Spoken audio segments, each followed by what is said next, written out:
Mais sur l'Europe, prenons des exemples concrets. Le Parti socialiste a voté pour le traité constitutionnel européen. Ben pas nous, les communistes étaient contre. Donc nous avons de ce point de vue-là une cohérence et une constance. C'est pas mal les gens cohérents et constants. Nous n'avons jamais raconté aux électeurs des salades en leur faisant croire qu'on construirait l'Europe sociale avec des traités européens ultralibéraux. Cohérence, constance, je pense que c'est utile. Est-ce que vous allez soutenir Anne Hidalgo dans sa campagne pour sa réélection à la mairie de Paris? C'est une très belle chanson de Whitney Houston qui s'appelle Step by Step. Voilà. Et moi, je suis très attaché à ce qu'on prenne les échéances les unes après les Donc autres. Vous ne dites Aujourd'hui, pas oui, bien sûr, aujourd'hui, mon travail, ce sont les élections européennes et j'ai bien l'intention d'être élu député européen parce que j'ai des combats à porter pour l'harmonisation sociale, pour en finir avec cette Europe ultra-libérale. Après, je vais vous dire, aux élections municipales, moi j'ai un principe, je souhaite que la gauche puisse gagner le maximum de mairies. Et je serai toujours du côté de ceux qui se battent pour le rassemblement de la gauche et pour la victoire de la gauche, à Paris comme ailleurs. Alors, on en vient maintenant à ce duel, ce duo, n'est-ce pas, entre Rassemblement National et La République En Marche. Vous avez vu que selon dernier sondage, il y a même 3 points d'écart désormais avec le Rassemblement National devant La République En Marche. Est-ce que ça vous inquiète ?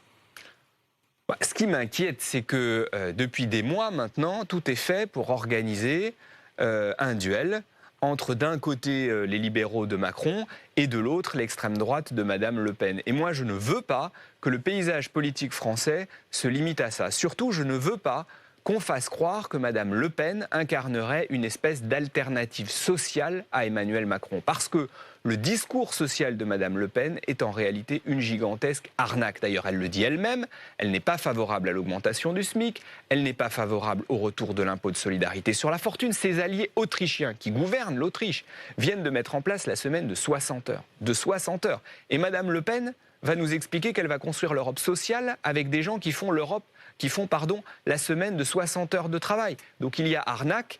Et moi, ce que je souhaite, c'est qu'on mène enfin une opération vérité sur le vrai programme du Front National. Le Front National, il n'est pas du côté des petits, il n'est pas du côté des ouvriers, ça n'est pas la réalité. Alors, on va écouter Adrien Quatennens, qui est donc un député de la France Insoumise et qui ne dit pas des choses très différentes de vous, c'était sur RTL.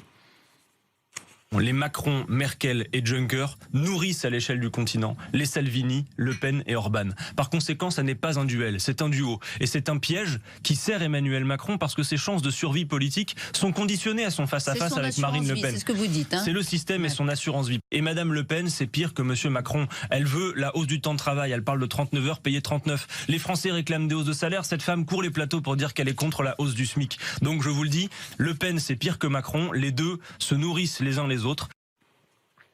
C'est pas si différent quand même. En tout cas, je partage ce qu'il dit. C'est vrai qu'avoir un débat... Que n'avez-vous fait campagne non, mais ensemble? en tout cas, avoir un débat politique qui se limite à un affrontement entre Le Pen et Macron, c'est désespérant. Et je pense que les Français et les Européens méritent mieux que cet affrontement-là. La gauche dans notre pays, ça veut dire quelque chose. Il y a